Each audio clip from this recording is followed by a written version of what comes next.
जय हिंद दोस्तों। स्वागत है आपका आपके अपने चैनल कंस्ट्रक्शन मैनेजमेंट में। हमारा जो एक्सप्लेनेशन चल रहा था वो ट्यूबवेल कंस्ट्रक्शन जो एक्टिविटी है उसके सब एक्टिविटीज़ के बारे में हम लोग देख रहे थे। फर्स्ट एक्टिविटी हमारा क्या था?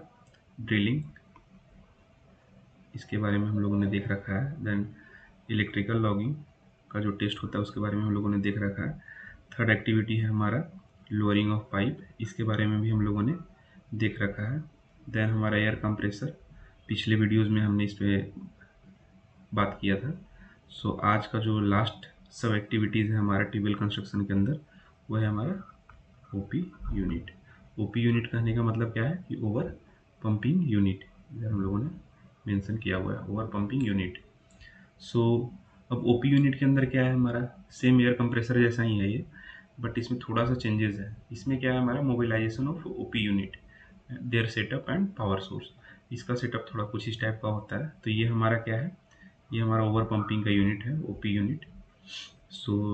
ये जो हमारा जिस पे पहले हम लोगों ने एयर कंप्रेसर को लगाया था उसको डिमोबिलाइज किया, उसको खोला, देन हम ओवर पंपिंग का जो भी हमारा है यूनिट उसको हम लोग यहाँ से अटैच करते हैं और ये अगेन पावर सोर्स या जनरेटर से कनेक्ट करते हैं ताकि ये हमारे वाटर को पंप कर सके। अब ओवर पंपिंग नाम रखने के पीछे क्या लॉजिक है कि जब हम किसी भी चीज़ को एक्सेसिवली पंप करना चाहें, इस केस में हमारा क्या है वाटर, तो वाटर को हम लोग इसमें क्या कर रहे हैं, एक्सेसिवली पंप कर रहे हैं, तो इसीलिए नाम रख दिया हमारा ओवर पंपिंग यूनिट। अब इसमें क्या होता है हमारा कि जब हम एयर कंप्रेसर 4 डेज कर लेते हैं, एयर कंप्रेसर से डेवलपमेंट कर लेते हैं, वाटर बाहर कर लेते हैं, जो भी इम्प्योरिटीज़ मडी वाटर था उसके बाद हम लोग इसको लेके आते हैं। अब यहाँ पर देखो आप वाटर का कलर क्या है, इसमें थोड़ा चेंज हो गया है। अब ये जो हम लोग को ये कब तक चलाना है, हम लोगों को ओपी यूनिट का यूज़ तब तक करना है जब तक कि हमारा वाटर में जो सिल्टिंग होता है, एक हमारा बीकर होगा उसके अंदर जो सिल्टिंग है वो 0 होना चाहिए। तब तक हम लोग ओवर पंपिंग यूनिट को चलाते रहेंगे, क्योंकि ये जो वाटर है यही हमारा क्या होगा, कम्युनिटी में सप्लाई किया जाएगा। इसीलिए ये यूनिट हमारा काफ़ी इंपॉर्टेंट है, ओवर पंपिंग यूनिट। अब ये है हमारा ओवर पंपिंग यूनिट। अब इसका ये टाइम साइकिल है। उससे पहले क्या है कि ये जो है हमारा, ये देख रहे हो, ये अगर हम देखें इसके सेंटर से, तो ये जो है हमारा, इसको हम लोग आउटर डाया बोलते हैं, और ये जो है हमारा, इसको हम लोग इनर डाया बोलते हैं।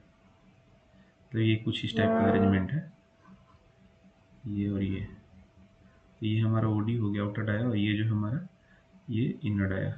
तो इसका इंच में हम लोगों के पास रहता है। अगर क्लाइंट आया तो वो चेक करेगा कि ये सही है या नहीं, हमारा वाटर जितना डिस्चार्ज होना चाहिए उतना हो रहा है कि नहीं, तो वो कैसे पता चलेगा। तो ये जो हमारा ओरिफिस का जो साइज है, सपोज़ ये हमारा 4x6 इंचेस का है, सेंटर से 4 inches inner dia, outer dia 6 inch. इसके रिस्पेक्ट में क्या डिस्चार्ज होना चाहिए वो चेक करेगा। तो वो चेक कैसे करेगा, तो उसके लिए देखो यहाँ पर एक अरेंजमेंट है, ये वाला। ये क्या होता है कि यहाँ पर एक पाइप कनेक्ट होता है, ये जो दिख रहा है आपको। तो अगर मेरा 4x6 इंच का अगर हमारा ओरिफिस का साइज़ है, तो उसके रिस्पेक्ट में इस वाले पाइप में हमारा वाटर कितने तक राइज़ करना चाहिए। अगर उतने तक राइज़ कर रहा है तो ये हमारा डिस्चार्ज जो भी है हमारा वो उतना दे रहा है। अगर नहीं तो फिर ये इसको क्लाइंट आके बोलेगा या जो भी कंसल्टेंट वाले रहेंगे कि चेंज करो आप ये यूनिट, ये हमारे कॉन्ट्रैक्ट के कंडीशन से मीट नहीं कर रहा है। तो इसीलिए यहाँ पर ये हमारा लगा हुआ है। और अगर आपने बोला कि ये वाटर जो है वो क्लियर वाटर आने लगा, तो क्लाइंट आएगा, बस क्लाइंट यहाँ पर ही चेक करेगा। इसके पहले की एक्टिविटीज़ में वो आके चेक करे ना करे, लेकिन ये जो एक्टिविटी है यहाँ पर वो आके वाटर का क्वालिटी को चेक करेगा। Excuse me. यहाँ पर हमारा वाटर का क्वालिटी को वो चेक करेगा। क्यों करेगा? क्योंकि यही जो वाटर है वो हमारे कम्युनिटीज़ में सप्लाई होने वाले हैं। तो वो क्या करेगा, आते के साथ ही आपको बोलेगा कि आप एक्सक्यूज मी, आप पंप को बंद करो। पंप को बंद करने के बाद 10 to 15 मिनट्स वो फिर से बोलेगा कि आप चालू करो। तो जब आप फिर से बंद करके चालू करेंगे तो समटाइम्स क्या होता है कि again little bit muddy water निकलना चालू हो जाता है। तो जो कॉन्ट्रैक्टर है या जो भी कर रहा है सब कॉन्ट्रैक्टर, उसको पता होता है, तो बार बार वो क्या करता है, बंद करके चालू करता है। ऐसे करने के बाद भी अगर क्लियर वाटर आ रहा है और उसमें जो सिल्टिंग है वो 0 आ रहा है, तो हमारा ये जो है हमारा टेस्ट पास हुआ, और ये जो वाटर है बाद में हम लोग कम्युनिटी में सप्लाई कर सकते हैं।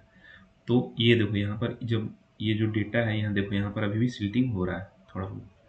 तो ये क्या हुआ कि ये जो सिल्टिंग हो रहा है, तो ये इतना भी नहीं होना चाहिए, सिल्टिंग नो सिल्टिंग, तो जीरो सिल्टिंग होना चाहिए।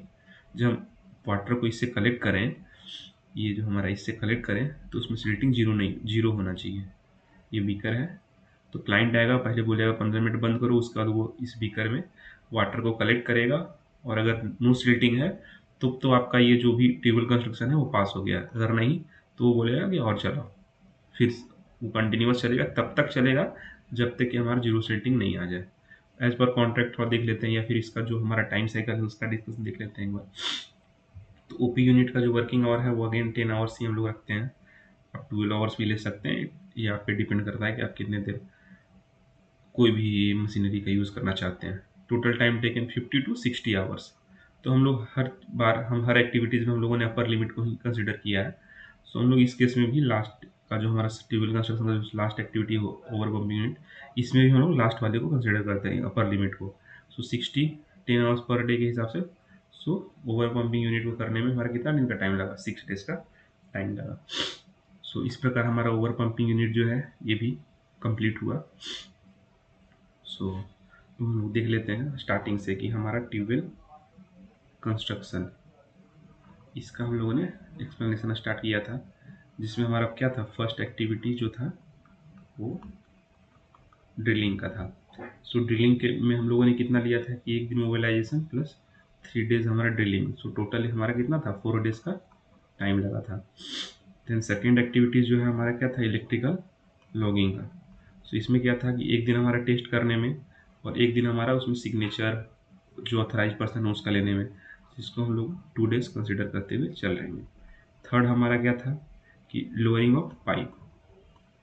सो थर्ड वाले लोअरिंग ऑफ पाइप में हमारा कितना था, लोअरिंग तो हम लोग एक दिन में कर देते हैं। अगर उसी दिन हमारा ग्रेवल पैकिंग भी हो गया, ग्रेवल को हम लोग इंसर्ट कर दिए, तो एक दिन लेके चलेंगे, बट हम लोग एक दिन एक्स्ट्रा लेके चलते हैं। तो ये हमारा 2 डेज एक्स्ट्रा नहीं है, एक्चुअली में ये 1.5 डेज का टाइम चला ही जाता है, क्योंकि ये करते करते शाम हो जाता है, तो उस दिन के बाद नेक्स्ट दिन एक्टिविटी शिफ्ट हो जाता है। इसलिए हम लोग इसको 2 डेज कंसिडर करते हुए चलेंगे। अगर आपका मैनेजमेंट काफ़ी अच्छा है, एक दिन में कर ले रहा है, तो आप इसको 1 डे भी कंसिडर कर सकते हैं। फोर्थ एक्टिविटी क्या था हमारा, एयर कंप्रेसर। सो एयर कंप्रेसर में हमारा 40 आवर्स हमारा वर्किंग था। सो 40 डिवाइड बाई हम लोग 10 के रिस्पेक्ट में लिए थे, तो हमारा कितना दिन था, 4 डेज का टाइम लगा था। एंड ये जो हमारा फिफ्थ एक्टिविटी है ओवर पंपिंग, तो इसमें ओवर पंपिंग में हम लोगों ने देखा कि 60 आवर्स चलाना पड़ता है, मैक अपर लिमिट है। सो ये 6 डे। ये अब क्या होता है कि ये किसी किसी केस में 5 डेज भी जा सकता है, या 3 डेज में ही हो जाए हमारा एयर कंप्रेसर, ये 6 डेज के बदले 5 डेज या 4 डेज में ही हो जाए, बट ये हमारा अपर लिमिट पे है। अपर लिमिट को हम लोगों ने कंसिडर किया है, उसके रिस्पेक्ट में हम लोग देख रहे हैं। तो कितना हो गया ये, 4 टू 6 टू 8, टोटल हमारा कितना दिन आ गया, 18 डेज। सो अब जाके हमारा क्या हुआ कि जो हमारा ट्यूबवेल कंस्ट्रक्शन का जो हमारा एक्टिविटीज़ था, ये हमारा आज कंप्लीट हुआ। इसका टाइम साइकिल सबका देखा। अब नेक्स्ट वीडियोज़ में हम समरी देख लेंगे, और समरी के साथ हमारा इक्विपमेंट का डिटेल्स और मैन पावर का भी डिटेल्स हम लोग देख लेंगे। सो हम ये बोल सकते हैं कि ट्यूबवेल कंस्ट्रक्शन के अंदर कितना दिन का टाइम लगा, 18 डेज। सो अगर एक ट्यूबवेल को अगर हमको कंस्ट्रक्ट करना है, कितने डाया के लिए हम लोग देख रहे थे, एग्जाम्पल के लिए हमारा जो डाया था ये 400 mm डाया था, और लोअरिंग ऑफ पाइप जो था हमारा कितना था, वो 300 mm का था। सो अगर 400, और ये कितने मीटर के लिए था हमारा, 200 मीटर डेप्थ के लिए था, एज पर कॉन्ट्रैक्ट हमारा था ये। एंड देन ये जो लोअरिंग था वो कितना था, 72 मीटर के अप्रॉक्स, 71.5 एग्जैक्ट था। सो लोअरिंग ऑफ पाइप 71.5, और ये जो हमारा 200 मीटर के लिए। अब ये बढ़ेगा तो मैंने सबको प्रोडक्टिविटी बता दिया है, अगर डेप्थ बढ़ेगा तो 6 मीटर अगर हमारा पर आवर कर रहा था लोअरिंग, तो उसके हिसाब से हम लोग कैलकुलेट कर सकते हैं। सो ऑन एन एवरेज हमारा इसको करने में कितना दिन का टाइम लगा, 15 डेज का। एक्चुअली अगर आप इसको साइड पे जाकर ऑब्जर्व करेंगे, तो ये जनरली हमारा 16 टू 18 डेज के बीच में ही आता है। सो इस प्रकार हमारा ट्यूबवेल कंस्ट्रक्शन का जो था वो पूरा कंप्लीट हुआ विथ रिस्पेक्ट टू सब एक्टिविटीज़। सो अब देखते हैं नेक्स्ट एक्टिविटीज़ में हम समरी और इसका man power details, productivity, equipment का डिस्कस कर देंगे एक टेबल आप लोगों के साथ, ताकि आप लोगों को फ्यूचर में भी हेल्प हो जाए। ऐसे तो पूरा एक्सप्लेनेशन इसमें किया हुआ है, हर एक्टिविटीज़ को आप जाके देखेंगे, तो फिर भी एक एक वीडियोज़ पे मैं कर दूंगा। एंड देन उसके बाद देखते हैं कौन सा फिर हमको कंपोनेंट या कौन सा एक्टिविटीज़ को लेकर आगे एक्सप्लेन करना है। Okay, thank you. जय हिंद दोस्तों।